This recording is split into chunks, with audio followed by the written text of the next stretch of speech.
Slide-nya selesai.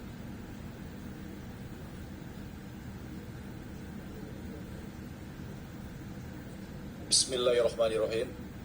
Yang kami hormati Ketua Komisi, para Wakil Ketua, dan segenap anggota Komisi 5 Dewan Perwakilan Rakyat Republik Indonesia. Assalamualaikum warahmatullahi wabarakatuh. Selamat siang, salam sejahtera untuk kita semua. Shalom, Om Swastiastu, Namo Buddhaya, salam kebajikan. Alhamdulillah, puji dan syukur kita haturkan kehadirat Allah Subhanahu wa Ta'ala, Tuhan yang Maha Kuasa. Karena atas rahmat dan karunia-Nya, pada siang hari ini kita bisa mengikuti rapat kerja dalam keadaan sehat walafiat. Sesuai dengan surat undangan dari pimpinan Dewan Perwakilan Rakyat Republik Indonesia, rapat kerja pada hari ini memiliki dua agenda. Pertama, evaluasi pelaksanaan APBN tahun anggaran 2024 sampai dengan bulan November 2024. Kedua, pembahasan hasil pemeriksaan semester 2 BPK RI tahun 2023. Kami mulai dengan agenda pertama, yaitu evaluasi APBN tahun anggaran 2024 sampai dengan bulan November 2024. Yang kami hormati para pimpinan dan segenap anggota Komisi 5 Dewan Perwakilan Rakyat Republik Indonesia.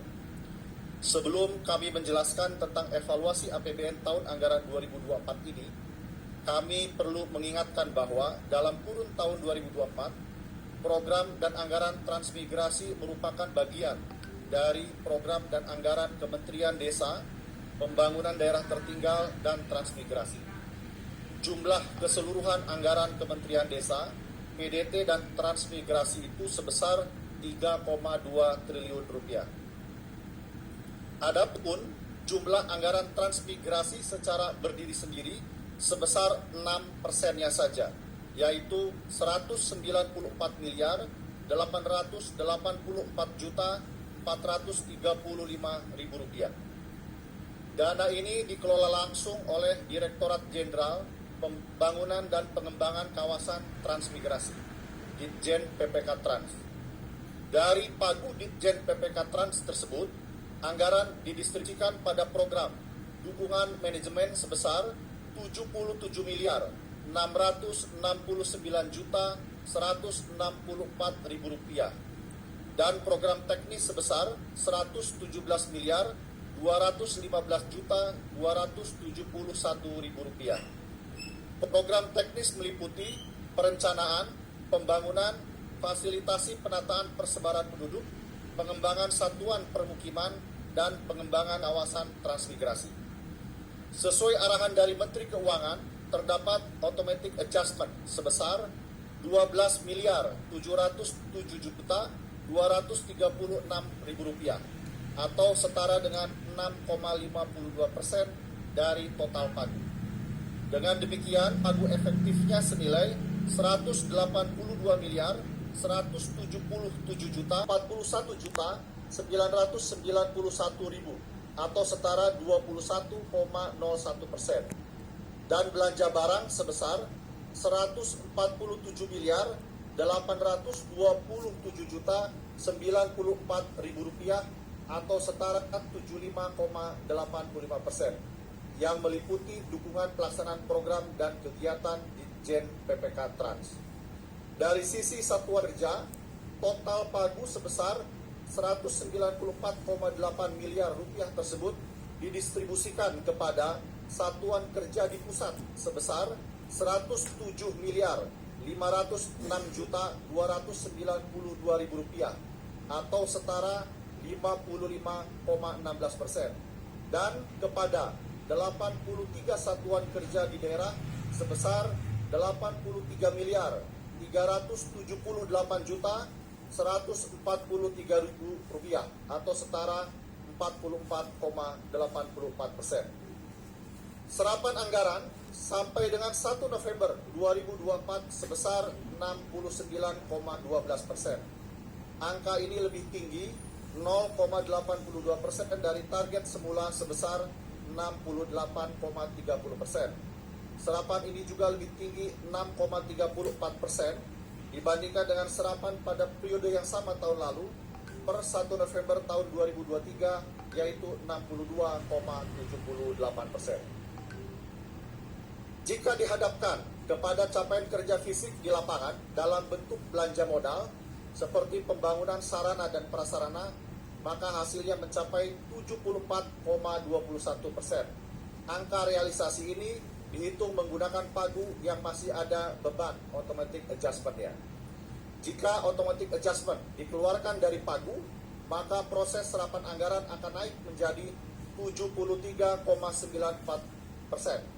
Adapun capaian fisiknya diprediksi akan mencapai 100% dengan serapan anggaran sebesar 98,9% pada akhir tahun 2024. Yang kami hormati Ketua, para Wakil Ketua, dan segenap anggota Komisi 5 Dewan Perwakilan Rakyat Republik Indonesia. Terkait realisasi anggaran, dapat kami laporkan hingga tanggal 1 November 2024 sebagai berikut. Pertama, program dukungan manajemen realisasinya mencapai sekitar 79% sebesar 61 miliar 144 juta 817.441 rupiah. Sedangkan untuk program teknis realisasinya mencapai 63% sebesar 73 miliar 560 juta 169.150 rupiah. Adapun mengenai capaian rencana pembangunan jangka menengah nasional 2020-2024 berdasarkan pengukuran indikator kerja utama rata-rata nilai indeks perkembangan 52 kawasan transmigrasi prioritas nasional yang direvitalisasi hingga Oktober 2024 telah tercapai indeks sebesar 58,63% dari target indeks sebesar 57,5%. Sedangkan diukur dari rata-rata nilai indeks perkembangan 100 kawasan transmigrasi prioritas kementerian yang direvitalisasi hingga Oktober 2024 telah tercapai indeks sebesar 43,51% dari target indeks sebesar 40,28%. Artinya, diukur dari kedua indikator kinerja utama tersebut telah melampaui target. Kemudian, dari 52 kawasan transmigrasi yang menjadi prioritas nasional, statusnya pada tahun lalu adalah sebagai berikut. 12 kawasan berkembang, ini adalah level paling bawah. Artinya kawasan tersebut diharapkan memenuhi standar pelayanan minimal dan produk unggulan mulai dikembangkan. 33 kawasan mandiri, artinya pada kawasan tersebut standar pelayanan minimal sudah terpenuhi, sedangkan produk unggulan kawasan sudah dapat memenuhi kebutuhan sendiri. Dan pada level tertinggi, ada 7 kawasan berdaya saing, artinya produk unggulan kawasan di samping memenuhi kebutuhan sendiri, juga telah dipasarkan keluar kawasan, termasuk pasar nasional. Selama tahun anggaran 2024, kami telah berhasil meningkatkan 2 kawasan berkembang menjadi kawasan mandiri. Dengan demikian, status kawasan transmigrasi hingga 1 November 2024 adalah 10 kawasan berkembang, 35 kawasan mandiri, dan 7 kawasan berdaya saing. Selanjutnya, realisasi output prioritas hingga 1 November 2024 dapat kami laporkan sebagai berikut. Sarana perumahan yang dibangun di kawasan transmigrasi targetnya 85 unit. Realisasinya mencapai 57 unit. Sarana air bersih standar dan non-standar targetnya 19 unit. Realisasinya mencapai 9 unit.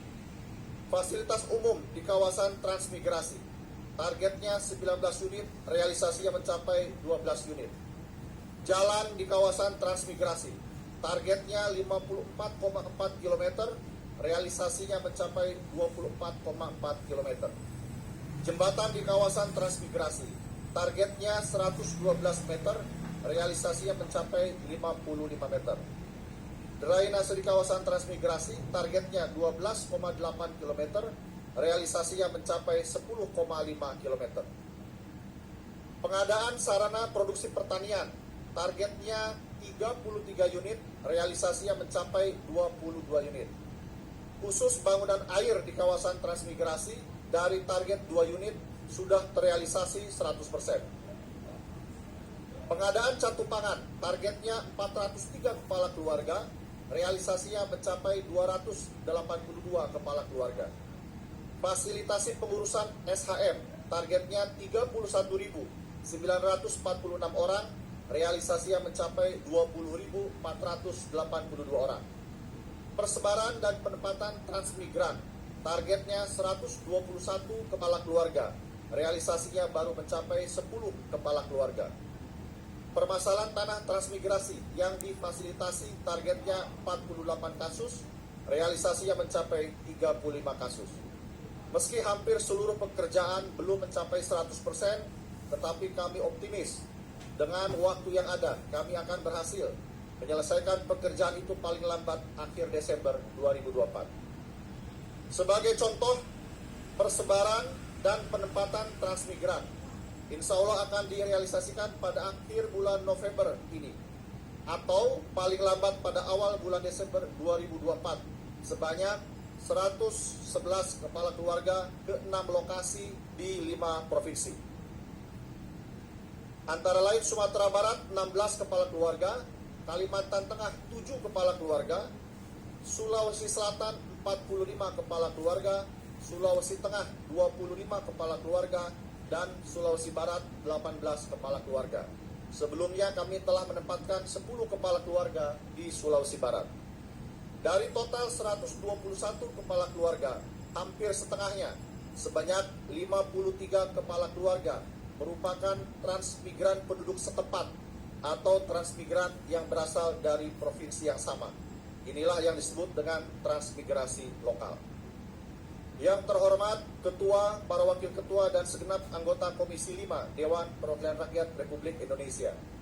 Memasuki agenda kedua, berikut kami laporkan hasil pemeriksaan semester 2 BPKRI tahun 2023. Hasil pemeriksaan BPKRI pada semester 2 tahun 2023 terhadap kinerja pengembangan kawasan transmigrasi prioritas nasional tahun 2021 sampai dengan semester 1 tahun 2023 didapatkan 6 temuan dengan 17 rekomendasi sebagaimana yang telah tadi disampaikan oleh Bapak Ketua.